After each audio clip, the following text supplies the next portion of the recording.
हाय, मेरा नाम है आशीष और आप देख रहे हैं दी ललन टॉप। एक बार फिर शुरू है हमारा प्रोग्राम जिसका नाम है सोशल लिस्ट। सबसे पहले करेंगे बात आज के शो में क्या है खास।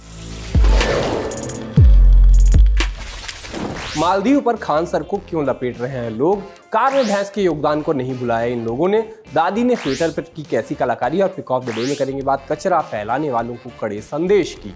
पीएम मोदी के लक्षद्वीप जाने को लोगों ने लक्षद्वीप वर्सेस मालदीव बना डाला। तमाम तरह की बातें चली, सोशल मीडिया के मेमनों ने इसे मीमोत्सव तक बना डाला है। सब तरह की बातें चल रही हैं। राम मंदिर से जोड़कर कहा गया तो हमने राम के अयोध्या लौटने के पहले एक आइलैंड के दहन की प्रथा को अब भी जारी रखा है। राजनीति और पीएम मोदी से इसको जोड़कर लिखा गया कि मोदी जी ने किसी को नहीं कहा कि मालदीव का टिकट कैंसिल कराओ या उसके पतन के लिए कोशिश शुरू कर दो, पर देश की जनता का मोदी जी से ऐसा इमोशनल कनेक्शन स्थापित हो गया है कि जनता ने इसे खुद का अपमान मान लिया है। जब मोदी ने कहा नहीं तब तो मालदीव के साथ ऐसा हो रहा है। एक यूजर ने लिखा कि मैं तो यह प्रतीक्षा कर रहा हूं कि कब मोदी से नफरत करने वाले लोग मालदीव के प्रेसिडेंट मुइजुद्दीन के समर्थन में मोर्चा निकाले। इतना ही नहीं हो सकता है कि कोई एक यात्रा मालदीव की भी आयोजित हो जाए। एक पोस्ट दिखा जिस पर लिखा था जिसके एक ट्वीट से लोग अपनी हॉलीडे डेस्टिनेशन चेंज कर देते हैं, तुम उसको हराने की सोच रहे हो। मीम चले, एनिमल के सीन लगाकर लिखा गया कि दोस्त मालदीव जा रहा था, एयरपोर्ट से ही पकड़ लाया। लेकिन इस सब के बीच चल गया खान सर की क्लास का एक वीडियो। अधूरा क्लिप है, लोगों ने अपने हिसाब से क्लिप को काटा और चलाया। इसमें एक विषय पर बात हो रही है, शेष नहीं सुनाया गया। इसमें वो भारत के पड़ोसी देशों से रिश्ते की बात कर रहे थे। मालदीव हाथ से गया, हमारे श्रीलंका, नेपाल, बांग्लादेश का जिक्र किया, अफगानिस्तान में तालिबान का जिक्र किया, पाकिस्तान को दुश्मन बताया, भूटान की चीन से संबंधों की बात की, म्यांमार के तख्ता पलट की बात की, लाओस और ईरान की बात की और बताया कि कैसे चीन भारत को छद्म तरीके से घेर रहा है। इसी में वो एस जयशंकर की तारीफ करते हुए आगे कहते हैं कि मीडिया इस पर ध्यान नहीं देती, हमारी विदेश नीति पाकिस्तान में अच्छी काम कर रही है, चीन के मुद्दे पर मोए मोए हो जाता है। ऐसा कहते ही खान सर की क्लिप खत्म हो जाती है। अब इसी क्लिप को शेयर करके कहा जा रहा है कि गोदी मीडिया लगातार अंधभक्तों और जनता के दिमाग में सेंध लगाता रहता है कि मोदी विश्व स्तर पर लहर बना रहे हैं, मोदी जी का डंका बज रहा है। हालांकि वास्तविकता बहुत क्रूर है। लोग कहते मिले, बिल्कुल सच, केवल वे भारतीय जिन्हें जियोपॉलिटिक्स में किसी भी चीज के बारे में कोई जानकारी नहीं है, वो सोचते हैं कि मोदी दुनिया को डरा कर रखने वाले नेता हैं। असल में किसी को परवाह नहीं है। तो किसी ने कहा मिस्टर खान लोगों को गुमराह न करें, ये सिनेरियो 1949 से चल रहा है। भारत 1962 तक चीन का विरोध करने में कुछ हद तक सक्षम था और युद्ध के बाद जमीन का कुछ हिस्सा हाथ से चला गया था। वर्तमान परिदृश्य में हम सबसे मजबूत हैं और चीन के साथ प्रतिस्पर्धा कर सकते हैं।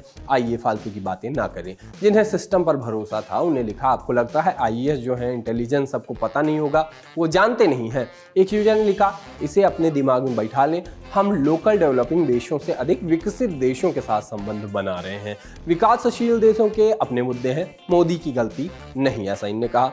एक यूजर ने लिखा कि मोए मोए, एक और इंसान ने आईना दिखा दिया, अब खान सर के खानदान की हिस्ट्री निकाली जाएगी। आईटी सेल द्वारा पहले इनको एम बताकर एंटी नेशनल साबित करने की कोशिश होगी। ये शब्द गायब कर गए और जैसा लिखते हैं सोशल मीडिया वाले वैसा लिखा। ये नहीं हुआ तो कांग्रेसी या लिबरल बोलकर हमारे पीएम विद नो पीसी की धूमिल छवि पर मेकअप लेपने का काम किया जाएगा। लोग जब भी गाड़ी लेते हैं, चाहे 2 व्हीलर या 4 व्हीलर, सबसे पहले उसको स्टिकरों से सजा देते हैं। मैंने सड़कों में क्या क्या स्टिकर नहीं देखे। आजकल तो वो भी चल रहा है, baby on board, pause on board और न जाने क्या क्या। इससे क्या होता है ये मेरी समझ से परे है। लोग तो मॉम्स गिफ्ट, डैड्स गिफ्ट, ससुराल द्वारा सहायता प्राप्त वाले स्टिकर लगाकर कार वगैरह दिलवाई है जिसमें उसको थैंक यू बोलते हैं। इंस्टाग्राम में एक वीडियो दिखा, अपनी कार में इन्होंने लिखवा रखा है भैंस की देन, साथ ही भैंस का स्टिकर है। उस स्टिकर पर लिखा है भैंस का नाम जो है रानी। आप वीडियो देखिए।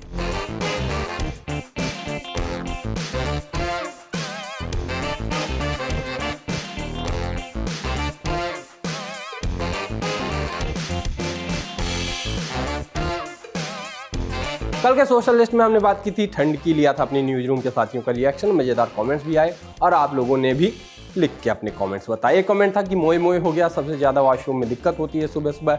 अगर ये दिक्कत ठंड की वजह से है तो ठीक है, वरना आप डॉक्टर को दिखा लीजिए प्लीज़, पेट की बात हो सकती है। अब बात फिर से करते हैं ठंड की।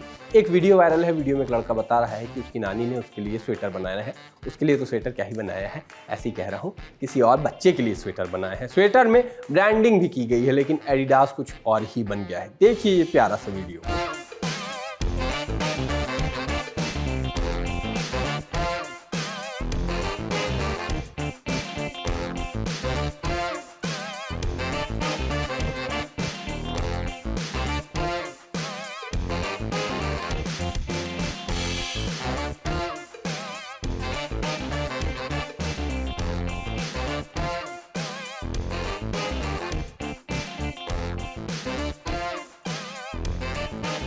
एक यूजर ने कहा कि ये प्राइसलेस चीज है, एक ने तो इसको ए डैडी दास मतलब दादी दास ही बना दिया। लोगों ने ये भी कहा कि ब्रांड से कई गुना बेहतर। एक कमेंट आया, ये असली ब्रांड है। महानगरों में सब कुछ अलग ही होता है। दिल्ली मुंबई वाले लड़ते ही रहते हैं, बेंगलुरु वाले ट्रैफिक को लेकर रोते रहते हैं, लेकिन कह देते हैं कि कम से कम मौसम तो अच्छा है हमारे यहाँ का। लेकिन इन सब जगह एक ही चीज़ कॉमन है, यहाँ मेट्रो बनती ही रहती है। पता नहीं क्या बनाते रहते हैं, लेकिन काम चलता रहता है। हम मेट्रो की बात क्यों कर रहे हैं?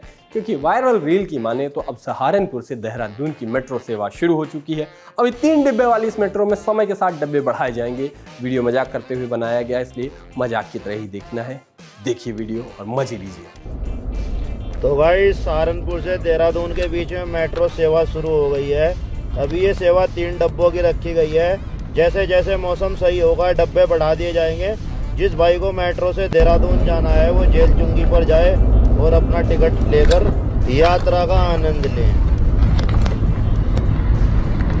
सोशल लिस्ट में अब आपसे करवाएंगे काम। एक फेसबुक पोस्ट दिखा, एक तस्वीर थी, ताला लगा था और ताले के साथ कुछ रंगीन सा कागज नुमा रखा था। कैप्शन था, बताइए ये क्या है और इसे घर के दरवाजे पे क्यों टांगा जाता है? हमको तो नहीं पता, सोचा आपसे पूछ लिया जाए। बताइए ये क्या कुछ खास है या बस ऐसी ही एक तस्वीर के सहारे सोशल मीडिया पे लाइक्स बटोरे जा रहे हैं? सोशल लिस्ट में अब बारी है पिक ऑफ द डे की, और पिक ऑफ द डे में जरूरी सूचना। इंसान पैसे जमा करता है, कहीं घूमने जाता है। आजकल घूमने जाने की बात भी चल रही है। घूमने जाने पर सबसे पहले फोटो खिंचवाता है और फिर फैलाता है गंदगी, और फोटो फैलाता है सोशल मीडिया पे। जगह जहां प्रकृति का फैलाव होना चाहिए वहां गंदगी फैलती है, दिखता है कचरे का ढेर। ऐसी ही वीडियो दिखी इंस्टाग्राम पर। वीडियो बताई जा रही है हीराकुंड डैम के पास की। वहां लोगों ने प्लास्टिक की बोतलों का अंबार लगा दिया है। संदेश है, सुन लीजिए। हीराकुंड डैम के पास अभी आए हुए हैं। ये देखिए इतना सुंदर नजारा है, कितना सुंदर नजारा है। ये डैम है, पानी है। ये देखिए लोग सब का करके रखे हुए हैं, कचरा फैला के रखे हुए हैं प्लास्टिक। ये अलगे डैम बन रहा है प्लास्टिक का, समझे? ऐसे कैसे काम चलेगा जी? रोकिए प्लास्टिक सब। अब आप कहीं घूमने जाइए, तस्वीर लीजिए, वहां जाने से पहले अपना कचरा भी अपने साथ लेके ही लौटिएगा। फिलहाल ये हम शो लेके लौट रहे हैं, वीडियो लेके लौट रहे हैं, फुल को लेके लौट रहे हैं। कल फिर मिल जाएंगे, तब तक के लिए चलते हैं, टाटा।